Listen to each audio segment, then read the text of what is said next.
আসসালামু আলাইকুম। শানুস mini world থেকে আমি শানু ঢাকা থেকে বলছি।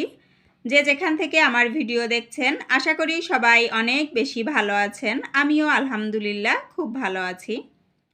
আমি আমার শাশুড়ি আমার 2টা বাচ্চা হাঁটতে বের হয়েছি। তো আমি আর আমার শাশুড়ি বের হয়েছি, আমার বাচ্চারাও বলছে ওরা আসবে আমাদের সাথে। তো ওরা সাথে আসলে আর হাঁটাটা তেমন হয় না, দুষ্টামিই বেশি হয়। যাই হোক, আমরা হেঁটে আসি, তারপরে কথা বলছি। গত ব্লগে আমি আপনাদের দেখিয়েছি যে আমার বাসায় মেহমান এসেছিল। তো আজকের এই অংশটাও ওই দিনেরই, মানে আগের দিন যেদিন মেহমান এসেছিল।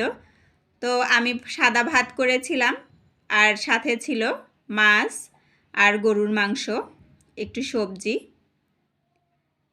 তো খাবারগুলো কিছু কিছু টেবিলে দিয়েছি আর কিছু চুলায় আছে, ওগুলো আমি এখন টেবিলে দিয়ে দিব। সব খাবার রেডি করে দিব।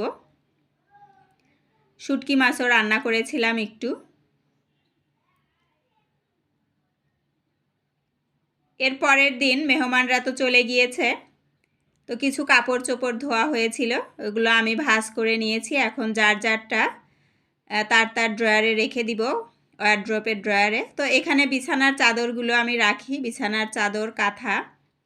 এখন যেহেতু শীতকাল, কাঁথাটা খুব একটা লাগে না, পাতলা কম্বল হলেই হয়ে যায়। তো সব কিছুই ভাঁজ করে রেখে দিব। যারা ভিডিওতে এখনও লাইক করেননি প্লিজ একটা লাইক করে দিবেন। আর যদি নতুন কেউ দেখে থাকেন তাহলে প্লিজ চ্যানেলটিকে সাবস্ক্রাইব করে আমার পাশেই থেকে যাবেন।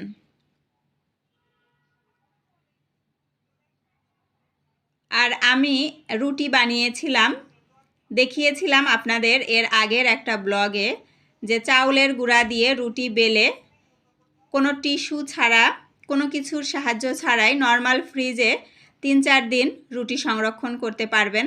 তো আমি তার পরের দিন কিন্তু বের করে নিয়েছি, তো আপনাদের একটু দেখিয়ে দিলাম। দেখেন, কোনো রুটি কিন্তু লাগেনি। আর যদি 4 দিন পর্যন্ত একেবারে নিশ্চিন্তে রাখতে চান তাহলে এভাবে টিস্যু দিয়ে রেখে দিতে পারেন।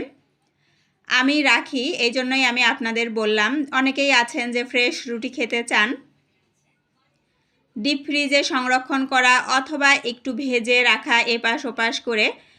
অনেকেই আছে যে এভাবে খেতে চায় না, তো তারা কিন্তু এরকম করে রেখে দিতে পারেন, প্রত্যেক দিনই ফ্রেশ রুটি খাওয়া যাবে। তা আমি রুটিগুলো ছেঁকে নিচ্ছি। আর 3 থেকে 4 দিন নর্মাল ফ্রিজে শুধু শীতকালেই কিন্তু রাখা যাবে, গরমের সময় আবার রাখা যায় না। আর আজকে পরোটা দিয়ে একটা নাস্তা বানিয়ে দেখাবো। তো পরোটার আটা এখানে আমি বিছিয়ে নিয়েছি প্যানের মধ্যে একটু মোটা করে। তো একটু ছেঁকে নিব, না হলে কিন্তু খেতে মজা লাগবে না, যেহেতু আর হচ্ছে একটু মোটা, এই জন্য কুক না হলে খেতে ভালো লাগবে না, আটা আটা লাগতে পারে। আর আমি একটু লবণ চিনি দিয়ে একটা ডিম ফেটিয়ে নিলাম।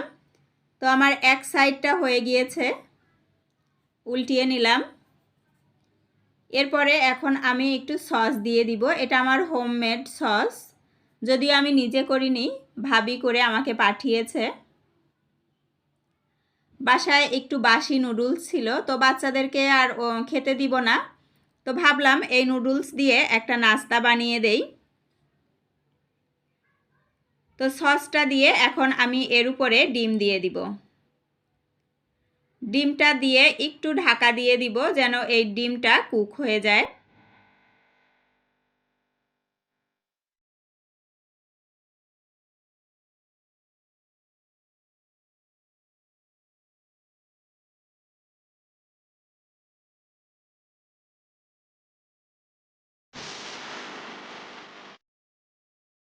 বাকি যে ডিমটুকু ছিল ওইটা আমি পরোটার নিচে দিয়ে দিব।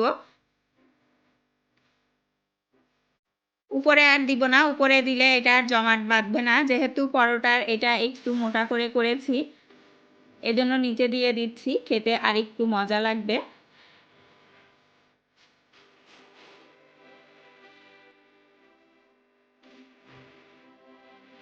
এখন আমার যে বাসি নুডলস ছিল ওইটা এটার পরোটার উপরে বিছিয়ে দিব। খুব মজা হয়েছিল, ওরা সবাই খেয়ে ফেলেছে, বাচ্চারা আর বাসায় বড় যারা ছিল সবাই খেয়েছে, বলছে মজা হয়েছে।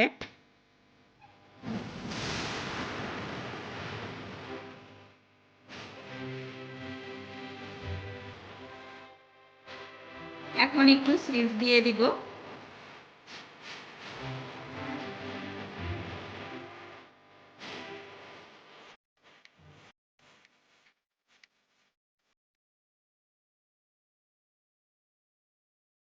সস দিয়ে দিলাম, আর সস দিয়ে চুলায় ঢাকা রাখবো না, কারণ আমার পরোটার নিচেরটা একটু অনেকটাই কুক হয়ে গিয়েছে।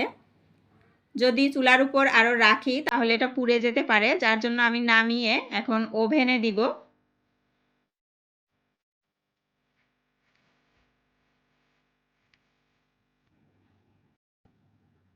ওভেন থেকে নিয়ে এসেছি, দেখেন কতটা সুন্দর হয়েছে, খুব লোভনীয় দেখাচ্ছে। আজকের মতো এখান থেকেই বিদায় নিচ্ছি। আল্লাহ হাফেজ।